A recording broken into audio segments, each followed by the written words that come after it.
And so welcome back to another one, you guys. If you are new to the channel, my name is Andrew with Younger Toyota in Hagerstown, Maryland. For more information on our inventory, please feel free to check out the link in the description box below. So today we're in the new 2025 Toyota Corolla Cross because this very well may be one of the most reliable SUVs built right now. There is a new color option for 2025 as well, and all-wheel drive is available to go along with all that. So ultimately in this video, we will be testing out and going over everything about this one. So having said that, what do you guys say? Let's just go ahead and jump right into it. And as always, let's start with pricing. And so as you can imagine, there are a few different trim levels for the 2025 Corolla Cross. First one being the L, starting at $24,035, which is a $425 bump from the 2024 model year, in case you were curious.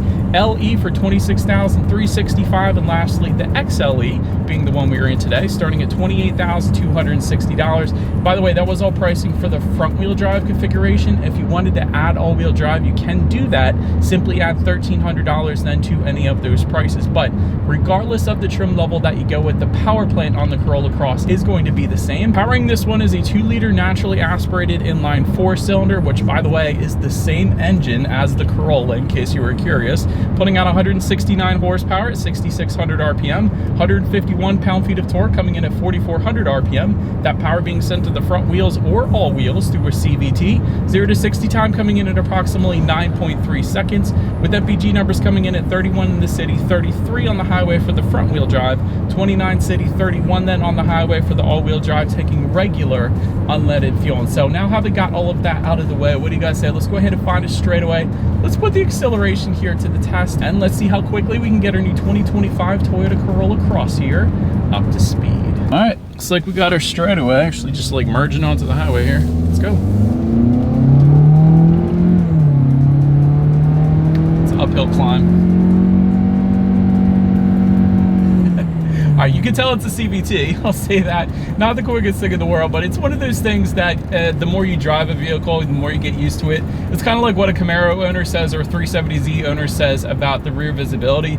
It's obviously not the best, but you drive a car enough, you get used to whatever. So it's not bad. It's not the worst acceleration I've ever tested, but it's certainly not that great. It's not the quickest thing, but that's okay because it's reliable. And that's why you're buying this SUV, because it's gonna last 200, 300,000 miles, because it essentially is the Toyota Corolla, which is probably the most reliable car in existence. This is just the SUV form of it. So that's why people are going to be buying this thing, because they don't want to have to pay for repair bills all the time, because this thing is going to last a very long time. But anyways, to go along with that acceleration, of course, braking is equally important. So up front, you will find 12-inch ventilated front discs. In the back, 11.1-inch solid rear discs. As far as that 60-0 stopping distance goes, that comes in at 120 feet, which is a brilliant number, quite honestly. Typically, when you break into the 1-teens, you hit sports sedan territory. And let me tell you guys, let me hit the brakes here for the braking feel. Very firm braking feel, which I personally love. It actually feels like a sports sedan when it comes to the braking feel, just because it's so ridiculously firm. Typically in SUVs, you find a very soft braking feel. Like, this is brilliant. I love the braking feel in this thing, I'll just say that. But then touching on suspension and handling, up front you're going to get an independent McPherson strut front suspension. In the back, torsion beam rear axle for the front wheel drive setup. However, if you go with the all-wheel drive, you're going to get an independent multi-link rear suspension. So essentially what that means is if you go with the all-wheel drive, you're going to get better ride quality and better handling. So I just wanted to put that out there. The other thing is the stabilizer bar also differs when it comes to front wheel drive versus all-wheel drive. If you go with the front wheel drive, you just get a front stabilizer bar, but if you go with the all-wheel drive, you get front and rear stabilizer bars. So again, better handling for that reason as well. So overall, as far as ride quality goes, and my short little test drive here today, I think it's been perfectly fine. I will say these roads are very, very smooth, but I will say on my short test drive here today, I haven't had any issues. And that's something that I always notice when I drive the Corolla versus like the Civic or the Mazda 3 and the other competitors, is the Corolla has such a nice ride quality. Toyota has tuned the suspension in the Corolla and the Corolla Cross that we're in today to be a very smooth ride, as opposed to a more playful type of SUV around the back roads kind of thing. This is more of a luxury like ride quality when you compare it to some of the competitors. So I'll say that. As far as steering feel goes, it's okay. It's pretty much as you would expect the Corolla Cross to feel like when it comes to the steering. It's kind of on the looser side of things, not a super heavy steering feel like the Mazda CX-50 or Mazda CX-30, something like that, but it gets the job done. Touching on cabin noise, we're going 55 miles per hour right now. Really, the only thing that I'm noticing is a little bit of the engine drone, but other than that, and it's not even something that would personally bother me. I kind of like that part, but I'll let you guys be the judge to my road mic. We're actually going over a bridge right now. It's not that bad to me, so I don't got any issues there. Touching our rear visibility, I can see perfectly fine out the back, so yeah, that's perfectly fine for me as well. But anyways, that pretty much rounds out the performance segment of this review as we are pulling into this dense fog here. My goodness. Let's go ahead and take a look at the exterior now of our brand new 2025 Toyota Corolla Cross. All right, so here she is, you guys, the new 2025 Toyota Corolla Cross, finished in jet black. In case you were curious of our exterior color name that we have with us here on this one. But as far as the new color goes for 2025, there is a new color. It is called Polymetal Gray, in case you wanted the latest and greatest. But as always, let's go ahead and start with where the Corolla Cross is made. This one is actually built and assembled in Huntsville, Alabama, in case you were curious about that. But starting up front, black front grille for the L and LE trim levels. You're going to get some metallic gray surrounds for the XLE, like you guys are looking at right now, of course. To the sides, full LED projector style headlights. That comes standard for all trim levels. I love that. They're not the reflector, they are the projector, so you get extra illumination at night there. Get LED daytime running lights, of course, with those. You get the automatic off feature for the L, but then automatic on and off for the LE and XLE trim levels. And then automatic high beams actually come standard on all trim levels across the board. I love that one. So when you have your high beams on at night and it senses the vehicle coming in the opposite direction, it's going to automatically dim them back to low beams. Then when that vehicle is gone, it's going to automatically bounce it back up to high beams for you there. So pretty convenient feature there.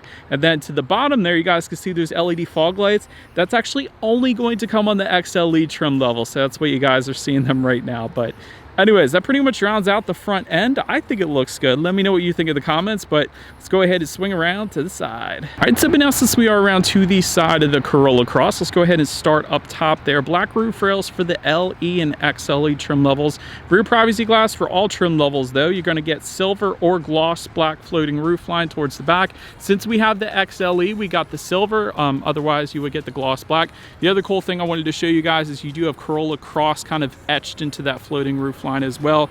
And continuing down, you actually also have Corolla Cross in those rear taillights. Hopefully that's coming off on camera. I can't really tell myself right now, but yeah, Corolla Cross lettering found on both the taillight and the floating roof line. So I think that's a nice little attention to detail there. But taking a look at the side mirrors, they are black power side mirrors for the L, body colored for the LE and XLE trim levels, heated also for those two trims, and then integrated turret signals yet again for those two trim levels. But then take a look down at the wheel setup. 17-inch steel wheels with covers for the L, 17-inch aluminum alloys for the LE, and then 18-inch aluminum alloys for the XLE. But that pretty much rounds out the side profile. So now go ahead and swing around to the back. All right, so now since we are around to the back of the Corolla Cross, starting all the way to the top there, you got a body colored shark fin antenna. Just below that, the rear spoiler. You got a rear window wiper, of course, as well. LED taillights are going to come only with the XLE trim level, so that's why we got them with us here today. You also got the trim level badging back there, so if you wander onto a Toyota lot perhaps on a Sunday and you're curious what trim level you were looking at, go ahead and swing around to the back. You're also going to get some body colored accents towards the bottom portion of that rear bumper there. You can't really tell because we got a black exterior, so anyways, that is what you're looking at there. And then just below it all, you guys can see there is a single exhaust outlet. So having said that, I do believe you guys know what we have to do next here. As always, here is that exhaust clip.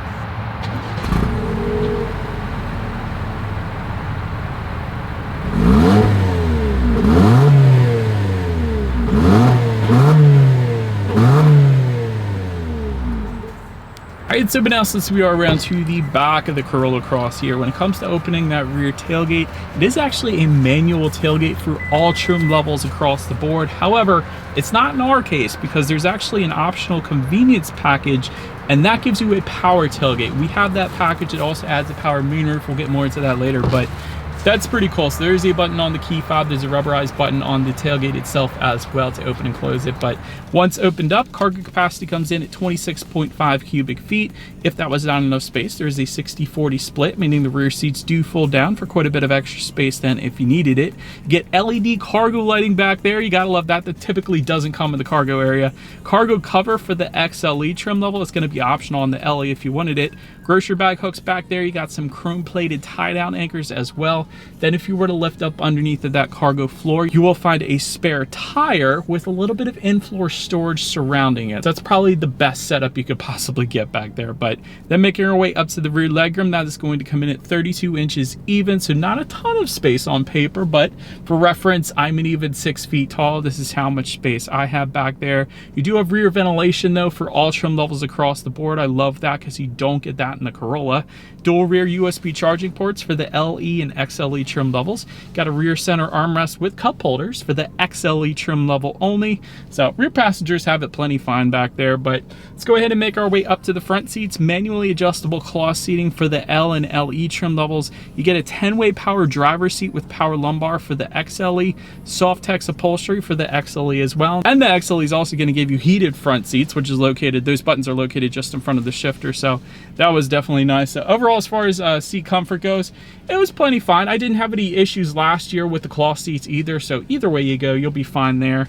But now let's go ahead and take a look at the steering wheel. It is tilt and telescoping. It's going to be wrapped in urethane for the L, but then leather wrapped for the LE and XLE trim levels. So again, perfectly fine there. But now let's go ahead and make our way to the startup. Let me start by showing you guys the key here. Got your Toyota logo on the bottom, lock, unlock, and that button pop the rear tailgate there. But it is all keyless entry with a push button start for the LE and XLE trim levels. You're going to get the turnkey start for the L, so I just wanted to give you guys a heads up there. But so all I'm going to do here is simply put my foot on the brake and press that black engine start button located just by the driver's right knee. And so once started up, when it comes to the gauge clusters, there are 2 of them. You're going to get analog gauges with a 4.2-inch screen for the L and LE trim levels, but then a 7-inch digital gauge cluster for the XLE, and that's the one, of course, you guys are looking at right now. I love the 7-inch compared to the other one. The other one is probably the most basic gauge cluster in existence, but this one does okay. So you got your outside temperature, you got how many miles you have left until you hit empty. Of course, there's trip A, trip B. There's a large digital speedometer front and center, so it pretty much has everything you could possibly want on a digital gauge cluster there, but wouldn't have minded some customization though, Toyota, if you're watching this. But anyways, let's go ahead now and make our way to overall interior quality. There is a power moonroof available. It goes for $940 for the LE and XLE, or of course you can get it with the convenience package like I was mentioning as well. So those are the 2 ways you can get the power moonroof. Auto dimming rear view mirror is going to come with the XLE. I love that. So if somebody has their high beams on behind you, it's not going to bother you. And it is a frameless rear view mirror as well, so it's super high end looking. Ambient lighting for the XLE trim level, that is pretty cool as well. Wireless phone charger for the LE and XLE trims. It's located just in front of the shifter. You get automatic climate control for the LE, so you can set the temperature. It's going to automatically hit that. But then dual zone climate control for the XLE, so both driver and passenger can both set their own individual temperatures there. The other thing I really like about this is the overhead LED lighting. It kind of takes page out of Mercedes-Benz's playbook with that design. It's almost the exact design that they use. Little bit different, but still it's pretty nice. I like that. Everything surrounding the shifter is finished in a gloss black. I personally don't mind that. I think that's a pretty nice look. Electromechanical parking brake behind the shifter. You got your dual cup holders, and within the center armrest there is a 12-volt power outlet actually, and a USB charging port in there. Not a ton of storage in there, but I suppose it'll get the job done. I think the silver accents found in the doors, the door handles, and surrounding the climate control vents here, I think that's a pretty nice look as well. But what I really want to test out is this JBL sound system. So let's go ahead and get to the infotainment screen here. So it is an 8-inch color touchscreen display for all trim levels. You get Bluetooth and audio streaming, wireless Android Auto, Apple CarPlay comes standard. That's pretty cool as well. Get your driving statistics up there along with your radio information. So when it comes to the sound systems, the standard sound system for all the trim levels actually is a 6-speaker sound system. I tested that one last year. It is actually pretty darn good for a 6-speaker sound system, but there is an optional 9-speaker JBL sound system that goes for $900, and it's an option that we do have with us here today. So what do you guys say? Let's go ahead and turn on the radio. Let's see what we got playing this morning, and let's test out the clarity of this one. So yeah, that was plenty fine. Certainly enough of a sound system for the size of this vehicle. There was plenty of bass there. Clarity was 100% on point. I actually had a JBL subwoofer in my first car way back in the day, and it was pretty nice. So yeah, there's nothing wrong with that sound system. But last thing I wanted to mention to you guys on that infotainment screen is when you do put the Corolla Cross in reverse, you will find a rear view camera coming standard across the board, letting you know who or what is behind you, which is always going to lead us into safety. And so to start, the Corolla Cross is an IIHS top safety pick, so that's a wonderful start right there. Front side curtain airbags do come standard. You get a driver's knee airbag up front. You also get rear side impact airbags, which a lot of times is an option on Mercedes-Benz and BMW manufacturers like that, so that's pretty nice. Also in the back, you got latch, aka lower anchors to tethers for children for the rear car seats, rear child door locks, tire pressure monitoring system, but also coming standard, Toyota Safety Sense 3.0. That gives you a pre-collision system with pedestrian detection, lane departure alert with steering assist, lane tracing assist, dynamic radar cruise control, and road sign assist then as well. Then if you were to go with the LE and XLE trims, that's going to add to that a blind spot monitoring system with rear cross traffic alert and safe exit assist as well. So overall, when it comes to my final thoughts, still the reliability is the main selling point of this thing. It is definitely gonna last a long time. You guys know the reputation of the Corolla engines. They just go on forever, and that's what you got in the Corolla Cross, a Corolla engine, hence the name. But good starting price point as well. There's nothing wrong with $24,000 for an SUV in today's age, so definitely like that. Good safety. And so, but that is about it for this one, you guys. Thank you so much for watching. Feel free to follow Younger Toyota on social media somewhere on the screen there. Be sure to hit the subscribe and the bell notification button if you're into new car reviews and all of our fun YouTube shorts we put on our channel as well. We do appreciate you guys watching more than you know, and we will see you guys all in the next video. Bye.